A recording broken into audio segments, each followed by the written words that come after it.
नमस्कार, मैं हूं हरिशंकर व्यास। सेंट्रल हॉल में आपका स्वागत है। 16वीं लोकसभा के चुनाव अब आखिरी चरण में है। इसमें बहस रोने धोने में बदल रही है। अजब गजब डायलॉग सुनने को मिल रहे हैं, जैसे हे भगवान बचाओ। संदेह नहीं है कि चुनाव को नरेंद्र मोदी ने अपने पर राय शुमारी में बदला है। उससे जो माहौल बना, जो कुछ हुआ, उससे कांग्रेस परेशान है। तभी सोनिया गांधी, राहुल गांधी, प्रियंका वाड्रा, पी चिदम्बरम सभी ने नरेंद्र मोदी पर हल्ला बोला है। उधर नरेंद्र मोदी ने गांधी परिवार के साथ मुलायम सिंह जैसे छत्रपों पर भी निशाना साधा हुआ है। कांग्रेस नेता अहमद पटेल ने दो टूक शब्दों में कहा है कि नरेंद्र मोदी प्रधानमंत्री कतई नहीं बनेंगे। अहमद पटेल के इस आत्मविश्वास के पीछे क्या आधार है, यह वक्त बताएगा। मोटे तौर पर कांग्रेस परेशानी में है। पहले कांग्रेस में विश्वास था कि नरेंद्र मोदी गुब्बारा है जो चुनाव के बाद फूटेगा, पर अब मोदी को चुनाव बाद की हकीकत माना जाने लगा है। तमाम गैर भाजपाई नेता चिंता में है। चुपचाप परस्पर संवाद बन रहा है। मोदी विरोधी पार्टियों में विचार है कि चुनाव के बाद जैसे भी हो मोदी की सरकार नहीं बनने देनी है। आज इस पर चर्चा है, मगर उससे पहले सियासी गपशप और चुनावी सुर्खियां है। शुरुआत चुनावी गपशप से करते हैं।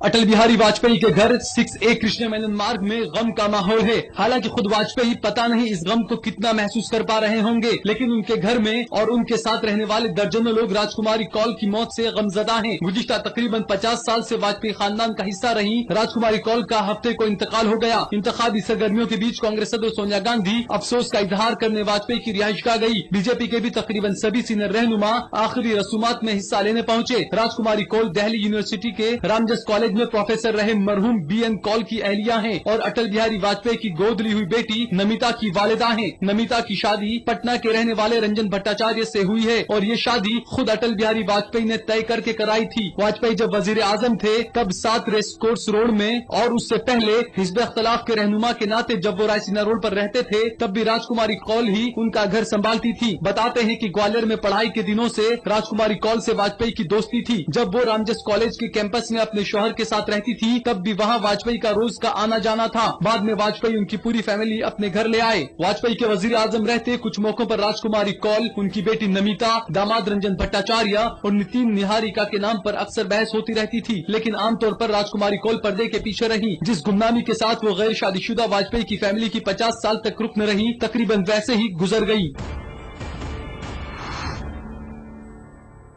अब आखिरी 2 मरहलों के पोलिंग का पूरा फोकस उत्तर प्रदेश और बिहार पर हो गया है। इसमें भी उत्तर प्रदेश में सबसे ज्यादा घमासान छिड़ा है। बीजेपी और नरेंद्र मोदी की मुखालफत करने वाली पार्टियों ने मोदी को लेकर अजीब तरह का डर फैलाना शुरू कर दिया है। पहले बीजेपी मुखालिफ पार्टियां सिर्फ तकसीम का खौफ दिखाती थी। कहा जा रहा था कि बीजेपी इख्तिदार में आई और मोदी वजीर आजम बने तो मुल्क तकसीम हो जाएगा, फिरकावाराना फसादात होंगे। और इसमें राहुल गांधी ने एक कदम आगे बढ़कर कहा कि 22,000 लोग मारे जाएंगे। लेकिन अब राहुल गांधी और मायावती ने अलग अलग किस्म का खौफ दिखाया है। राहुल ने कहा है कि मोदी आएंगे तो समाजी फलाही मंसूबों को बंद कर देंगे। पसमानदा और गरीबों के वोट पर नजर गड़ाए हुए राहुल ने कहा कि वो महात्मा गांधी नरेगा और खुराक तहफ्फुज जैसी स्कीमों को बंद कर देंगे। इसके अगले ही दिन मायावती ने खौफ दिखाया कि मोदी आए तो वो रिजर्वेशन की सहूलियत को खत्म कर देंगे। उनकी भी नजर दलित और पसमानदा वोटरों पर है जिनको रिजर्वेशन की आईनी सहूलियत से फायदा होता है। यानी मायावती ने इस वोट को अपने साथ जोड़े रखने के लिए अलग किस्म का खौफ दिखाया है।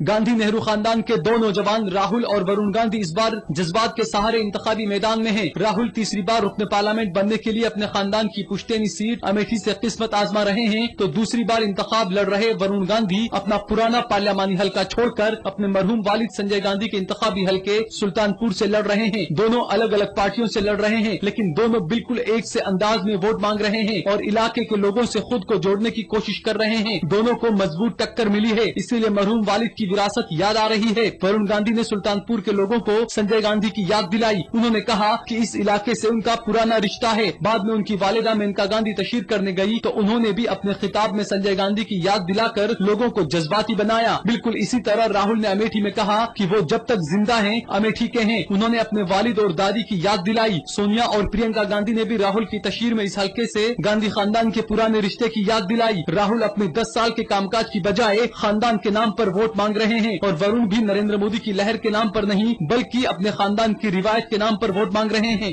अब आज की चुनावी सुर्खियां हैं, ये लीक से कुछ हटकर है। इनसे देश के चुनावी मूड को बूझ सकेंगे। बीजेपी वजारत उज़्मा के दावेदार नरेंद्र मोदी ने हिंदुस्तानी सियासत के तहरीरी ज़ाब्ते को तोड़कर आज गांधी नेहरू खानदान के गढ़ अमेठी में रैली की। उन्होंने कांग्रेस के नायब सदर राहुल गांधी के खिलाफ इलेक्शन लड़ रही स्मृति ईरानी की हिमायत में रैली की और लोगों से कहा कि वो अमेठी से कमल खिलाकर भेजे ताकि दिल्ली में मजबूत हुकूमत बने। उन्होंने दावा किया कि अब तक जो पोलिंग हुई है उसमें लोगों ने 2 काम किए हैं। उन्होंने मरकज में माँ बेटी की हुकूमत को हटाने का फैसला किया है और एक मजबूत हुकूमत की बुनियाद रखती है। उन्होंने ये भी कहा कि मुल्क में बीजेपी की हुकूमत बनने वाली है, इससे कोई भी नहीं रोक सकता है। उन्होंने कहा कि वो हिंदुस्तान को बनाने के लिए मेहनत कर रहे हैं और उसका आगाज अमेठी से करना चाहते हैं। मोदी ने गौरीगंज में एक बड़ी इंतखाबी रैली में स्मृति ईरानी को अपनी छोटी बहन बताते हुए कहा कि उन्होंने स्मृति ईरानी को अमेठी में राहुल गांधी की मुसीबत बनाने के लिए नहीं भेजा की मुसीबत कम करने के लिए भेजा है। उन्होंने स्मृति ईरानी की तारीफ करते हुए कहा कि इतने कम वक्त में वो अमेठी के लोगों से ज्यादा जुड़ी हैं, जबकि 40 साल से अमेठी से रिश्ता रखने का दावा करने वाले खानदान के सभी लोग मिलकर 10 गाँव के नाम नहीं बता पाएंगे। उन्होंने सोनिया और राहुल गांधी पर हमला करते हुए कहा कि उत्तर प्रदेश का सबसे पिछड़ा जिला अमेठी है। मोदी ने कहा कि बदले के लिए नहीं बदलाव के लिए आए हैं और लोगों के दर्द को अपना दर्द बनाने आए हैं। अयोध्या में मुतनाज़ा राम मंदिर से 6 किलोमीटर के फासले पर फैजाबाद में नरेंद्र मोदी की रैली से तनाजा खड़ा हो गया है। मोदी ने जिस स्टेज से रैली को खिताब किया उस पर राम और अयोध्या में विश्व हिंदू परिषद की जानिब से मुजव्वज़ा राम मंदिर की तस्वीर बनी हुई थी। कांग्रेस ने इलेक्शन कमीशन से इसकी शिकायत की है। कांग्रेस ने कहा है कि बीजेपी फिरका प्रस्ताना बुनियाद पर सेंट्रलाइजेशन करने की कोशिशें कर रही है। दिल्ली में कपिल सिब्बल ने नरेंद्र मोदी पर तनकीद करते हुए कहा कि मोदी तरक्की के बजाय फिरका प्रस्ताना बुनियाद पर सेंट्रलाइजेशन की सियासत कर रहे हैं। मोदी ने इस रैली में कई बार राम का नाम लिया। उन्होंने तकरीर का आगाज करते हुए कहा कि मैं राम की धरती को सलाम करता हूँ। मेरी खुशकिस्मती है कि इस जमीन की मिट्टी अपने माथे से लगाने का मौका मिला है। मोदी ने कहा कि ये राम की धरती है जहाँ पर तरीका ये रहा है कि जान चली जाए पर जबान खाली न जाए, लेकिन यूपीए हुकूमत ने अपने वादे को तोड़ा है, इसलिए लोगों को उन्हें माफ नहीं करना चाहिए। उन्होंने राम के नाम पर कसम खाते हुए कहा कि वो जिंदगी भर बदउनवानी के खिलाफ लड़ेंगे। गुजरात में खातून की जासूसी मामले की जांच के लिए 16 मई से पहले जज तकर्रुर करने का दावा करने के बाद हुकूमत इससे पीछे हट गई है। बताया जा रहा है कि अदालती कमीशन के चेयरमैन के लिए जज की तकर्रुरी का मामला नई हुकूमत पर छोड़ा जा रहा है। यूपीए हुकूमत में कांग्रेस की 2 हलीफ जमातों एनसीपी और नेशनल कॉन्फ्रेंस ने इस मुकाम पर जज तकर्रुर करने के फैसले की मुखालफत की है। इसके अलावा जराये का कहना है कि सदर और इलेक्शन कमीशन ने भी हुकूमत को मशवरा दिया है कि यह फैसला अगली हुकूमत के लिए छोड़ा जाए। उसके बाद हुकूमत से पीछे हटने का फैसला किया है। अदालत उज़्मा ने कांग्रेस के सीनियर रहनुमा, महाराष्ट्र के साबिक वजीर आला और नांदेड़ से इलेक्शन लड़ रहे कांग्रेसी उम्मीदवार अशोक चौहान की मुश्किलें बढ़ा दी हैं। अदालत ने इलेक्शन कमीशन से कहा है कि वो 45 दिन में फैसला करे कि चौहान ने 2009 के असेंबली इंतखाबात में अपने अखराजात की जो तफसीलात पेश की थी वो सही है या हकीकी अखराजात से भी कम है। चौहान ने इलेक्शन कमीशन के अख्तियारात को चैलेंज करते हुए अदालत उज़्मा में एक अर्जी दाखिल की थी, जिसमें उन्होंने कहा था कि कमीशन को यह अख्तियार नहीं है कि इलेक्शन की तशहीर में किए गए अखराजात के आदाद शुमार सही नहीं बताने पर वो किसी जीते हुए उम्मीदवार की रुकनियत को खत्म कर दे। अदालत उज़्मा ने उनकी अर्जी को खारिज कर दिया है। अगर इलेक्शन कमीशन उनको मुजरिम ठहरा देता है और वो नांदेड़ से जीत जाते हैं तो उनकी रुकनियत फौरी तौर पर मनसूख हो जाएगी और उन पर 3 साल तक इलेक्शन नहीं लड़ने की पाबंदी लगा दी जाएगी। फिलहाल अब एक ब्रेक है, फिर खुलासा होगा।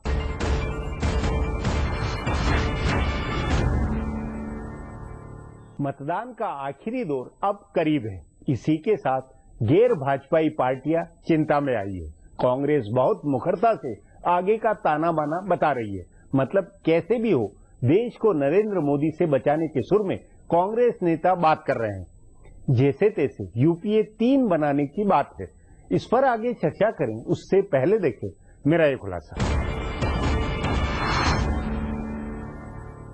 कांग्रेस नायब सदर राहुल गांधी अब अपनी रैलियों में ये नहीं कह रहे हैं कि नरेंद्र मोदी गैस का गुब्बारा है और वैसे ही पिचक जाएंगे जैसे बीजेपी का गुब्बारा 2004 और 2009 में पिचका था। इसके उलट वो वोटरों को खौफ दिखा रहे हैं कि नरेंद्र मोदी आ गए तो 22,000 लोग मारे जाएंगे, या वो आ गए तो समाजी फलाही स्कीम महात्मा गांधी नरेगा और खुराक तहफ्फुज जैसे मंसूबों को बंद कर देंगे। उनकी वालिदा और कांग्रेस सदर सोनिया गांधी ने तो अल्लाह को याद करते हुए कहा कि मोदी के गुजरात मॉडल से अल्लाह बचाए। बाद में मोदी ने इसे इश्यू बनाया और कहा कि सोनिया गांधी अब बार बार अल्लाह को याद कर रही हैं। इससे अंदाजा हो रहा है कि वो कितनी बड़ी मुसीबत में हैं। असल में कांग्रेस अब नतीजों के बाद की फिक्र में है, जबकि नरेंद्र मोदी ज्यादा यकीन के साथ तशहीर कर रहे हैं। बचे हुए 2 मरहलों की पोलिंग में मोदी ने हर जगह कहा कि मुल्क की आवाम ने माँ बेटे की हुकूमत का जाना तय कर दिया है और एनडीए के इख्तिदार में आने की नींव रख दी है, लेकिन अब सीटों की तादाद 300 तक पहुँचानी है। उनके इस यकीन ने कांग्रेस को अपनी हिकमत अमली पर गौर करने के लिए मजबूर किया है। इस यकीन में ही नरेंद्र मोदी ने जयललिता से लेकर ममता, मुलायम और जगन जैसे तमाम इलाकाइयों को निशाना बनाया है और तभी कांग्रेस बैकफुट पर आई दिख रही है। कांग्रेस के लिए दूसरी मुश्किल ये है कि उसकी हिमायती पार्टियां भी उससे किनारा करने लगी हैं। पहले नरेंद्र मोदी को गुजरात फसादात के मामले में एसआईटी की क्लीन चिट पर उनकी हिमायत करने वाली एनसीपी के साथ साथ नेशनल कॉन्फ्रेंस ने भी गुजरात में खातून की जासूसी के मामले की जांच के लिए जज मुकर्रर करने की मुखालफत की है। दोनों ने कहा है कि इस वक्त जज की तकर्रूरी ठीक नहीं होगी, इसीलिए कांग्रेस रहनुमाओं को ये भी लग रहा है कि हिमायती पार्टियों का उनका मुतबादिल भी सिमटता जा रहा है। इसलिए हालात के मद्देनजर कांग्रेस ने जानबूझकर तीसरे महाज की बहस कराई। पहले कांग्रेस के अपने ही रहनुमाओं ने कहा कि बीजेपी को रोकने के लिए कांग्रेस तीसरे महाज को हिमायत दे सकती है। हालांकि बाद में रहनुमा पीछे हटे और खुद राहुल गांधी ने कहा कि कांग्रेस किसी महाज को हिमायत नहीं देगी, लेकिन हकीकत यह है कि कांग्रेस ने पत्थर उछाल कर लहर पैदा कर दी है। अब वजीर आजम बनने की लालच रखने वाले सभी रहनुमा ज्यादा जी जान से बीजेपी को रोकने में लगे हैं। खुद कांग्रेस भी पूरा जोर लगा रही है कि किसी तरह से बीजेपी और एनडीए को अक्सरियत के करीब पहुंचने से रोका जा सके। एनडीए अक्सरियत से थोड़ी दूर पर रुके तब भी कांग्रेस को यकीन है कि वो इख्तिदार की दावेदारी छोड़कर किसी इलाकाई को वजीर आजम बनवा सकती है। जयललिता से लेकर शरद पवार और ममता बनर्जी से लेकर मुलायम सिंह तक आधा दर्जन ऐसे दावेदार हैं जो खुशी खुशी इसके लिए तैयार होंगे। तभी कांग्रेस और इलाकाइयों ने नरेंद्र मोदी का खौफ दिखाकर उनको रोकने का हल्ला मचाया है और इसी नाम पर आपस में राब्ता भी कायम किया है। अब एक ब्रेक है, उसके बाद मौजूदा चुनावी माहौल पर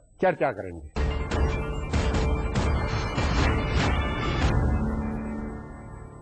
मुलायम सिंह हो या जयललिता या ममता बनर्जी या सोनिया गांधी, सभी ने जिस अंदाज में नरेंद्र मोदी पर हमला किया है उससे गैर भाजपाई दलों में बनती समान सोच का पता लगता है, तो मोदी से घबराहट भी जाहिर होती है। जंग के अधबीच मोदी विरोधी मोर्चे में बेचैनी, घबराहट के संकेत है। इस पर चर्चा के लिए आज मेरे साथ वरिष्ठ पत्रकार नीरजा चौधरी है।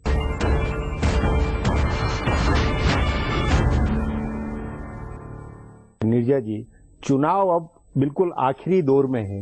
इस दौर के वक्त में आपके अनुसार आमने सामने की जो मोर्चेबंदी है, नरेंद्र मोदी बनाम उनके विरोधी केजरीवाल पार्टी, इन सब की मोर्चेबंदी में कहाँ भगदड़ नजर आती है, कहाँ फौजें भाग गई है, कहाँ मोरल अप है, कहाँ डाउन है, क्या ओवरऑल क्या असेसमेंट बनता है आपका? देखिए, मोदी तो ऊपर जा रहे हैं। बनारस में जिस दिन उन्होंने नामांकन भरा, हम लोग थे वहाँ, तो एक झटके में एक सिग्नल चला गया कि जीत रहे हैं। और अब कहा जा रहा है कि 7 को वापस जा रहे हैं और लास्ट 3 दिन में और कई धमाके होंगे उसी तरह के। जो ऑपोजिट कैंप है मोदी का, जो उनको पसंद नहीं करता है, जिसमें माइनॉरिटीज हैं, कुछ और लोग भी हैं, दलित का एक तबका है, कुछ छोटी जातियों का तबका है, लिबरल हिंदू है, कुछ नौजवान है, उनमें बिखराव है। उनको समझ में नहीं आ रहा कि क्या करें। इवन मुस्लिम तबके में बनारस में ये देख के भी अभी तक नहीं तय हो रहा है कि कांग्रेस को सपोर्ट करेंगे कि आम आदमी पार्टी को करेंगे। नहीं तो उसकी ये वजह नहीं लगती आपको कि जो विपक्ष का मोर्चा है नरेंद्र मोदी के खिलाफ का, कांग्रेस, आप, थर्ड फ्रंट की जो पार्टियां, उन सब में आपसी कोई तालमेल नहीं, वो आपस में मतलब बिल्कुल हताश, या उन पार्टियों की का क्या सीन आप महसूस कर रही है? देखिए, उन पार्टियों में जो ऑपोजिशन का तबका है, अगर मोदी इतना बड़ा चुनौती बन गया है, जो कि वो मान रहे हैं, जो कि शायद वो एक्सपेक्ट नहीं कर रहे थे, वो नहीं कर रहे थे, इस कारण भगदड़, इस कारण बेचैनी एकदम हतप्रभ है। हाँ, एक तो ये कि इस हद तक जा रहा है जो दीवानगी कहते हैं, खासकर उत्तर भारत में तो ये देखने को मिल रहा है। और नहीं तो एक कंसोलिडेशन होना चाहिए था इन फोर्सेस का पॉलिटिकली, कि मोदी को रोकना है सबसे बड़ा आपका वो जो लक्ष्य है, तो फिर कैसे हाथ मिलाएंगे। अब इस समय कांग्रेस को कहना कि थर्ड फ्रंट आएगा तो हम उसका सपोर्ट भी कर सकते हैं, सपोर्ट ले भी सकते हैं। किसी तरह गोलबंदी करके हम कुछ न कुछ ऐसा ऑप्शन बताएं जिससे कि उन लोगों में उम्मीद हो और हमारी तरफ मुड़े।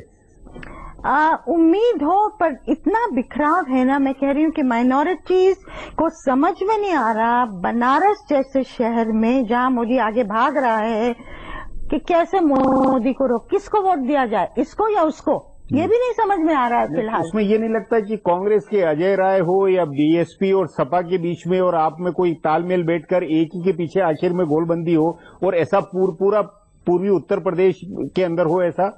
देखिए व्यास जी, ये होना चाहिए था क्योंकि स्टेज सबके हाई हैं, लेकिन इसका ना होना जो सरप्राइज कर रहा है, इतना डेस्परेशन है, पैनिक है, फिर भी आप ये नहीं कर पा रहे हैं, तो ये क्या दर्शाता है आपको कि इतना टूटन है।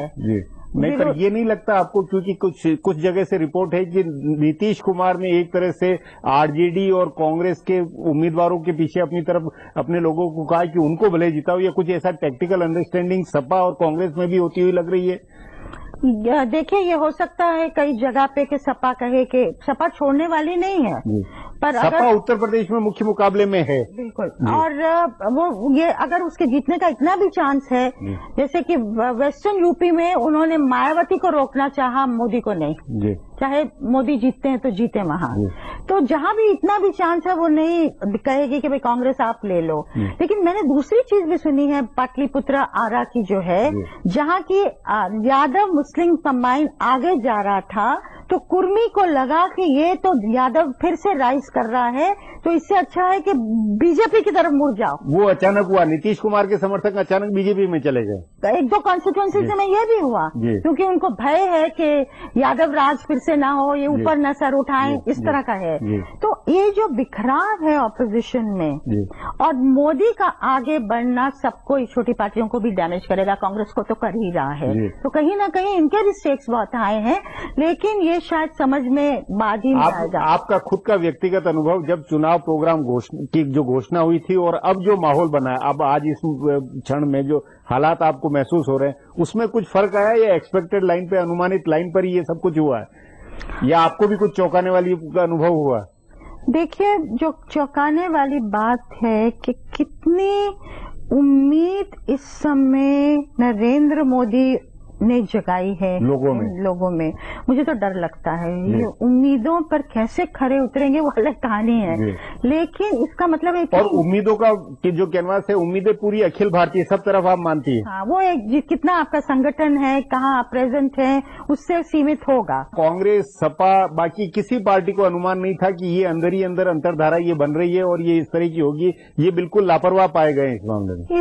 इस हद तक होगी, और इसको अगर जानते भी थे तो मतलब जैसे विशफुल थिंकिंग होती है कि अगर कहेंगे नहीं है तो नहीं होगा। उस नाते अभी कांग्रेस का जो ये आत्मविश्वास है कि नरेंद्र मोदी को कतई प्रधानमंत्री नहीं बनेंगे, अहमद पटेल से लेकर तमाम जो लोग विश्वास कर रहे हैं, आपके अनुसार उस विश्वास में दम है, रोका जा सकता है? देखिए, वो तो फाइट बैक हर पार्टी को करना ही चाहिए। ये कहना कि भाई वो बनने हैं तो कोई पार्टी नहीं कह सकती है। तो फाइट बैक कांग्रेस में जो आया है पिछले 1-2 हफ्ते में दिख रहा है, सोनिया गांधी भी आक्रामक रवैया अपना रही हैं, तो उससे बहुत देरी कर दी है, कांग्रेस ने भी कर दी और पार्टी भी लगा कि ये सब तो ऐसे ही है। लेकिन कुल मिलाकर भाजपा में बतौर पार्टी के बाकी नेताओं के, भाजपा के, उसके अनुभव के नाते आपको क्या फील हुआ? क्योंकि नरेंद्र मोदी और भाजपा ये दोनों किस उस अंदाज में नजर आया आपको? भाजपा का स्वरूप बदल जाएगा अब, ये इस चुनाव से भी जाहिर हो रहा है। और अभी जो हो रहा है, आपके वोटर कहता है, चांदनी चौक में मैं गई तो वो कहता है कि हर्षवर्धन कौन है, हम तो मोदी को वोट कर रहे हैं। नहीं, तो ये तो एक तरह से रणनीति के नाते कि नरेंद्र मोदी ने कहा कि सारा वोट मुझे दो, किसी उम्मीदवार को नहीं। ये अपने आप में एक रणनीतिक बहुत बड़ा उन्होंने वो ध्यान में रखकर स्ट्रेटेजी बनाई। हाँ, लेकिन निर्णय लेने की स्थिति में अगर वोट उनके पास जाएगा तो नरेंद्र मोदी ही डिसाइड करेंगे और कर रहे हैं कहाँ से क्या होगा। आज स्ट्रैटेजी भी वो कर रहे हैं। भाजपा एक कलेक्टिविटी रही है, आरएसएस एक कलेक्टिविटी रहा है। आगे जाके इनमें जो होगा वो देखने लायक चीज होगी, लेकिन स्वरूप भाजपा का बदलेगा इस वोट से। ये इस चुनाव प्रचार अभियान से भी एक आपका निष्कर्ष निकला है। जी नीरजा जी, बातचीत को यहीं समाप्त करेंगे। प्रोग्राम में आने के लिए बहुत बहुत धन्यवाद। हमारा प्रोग्राम अब यहीं खत्म होता है। मुझे इजाजत दीजिए, कल फिर मिलेंगे इसी चैनल पर इसी समय।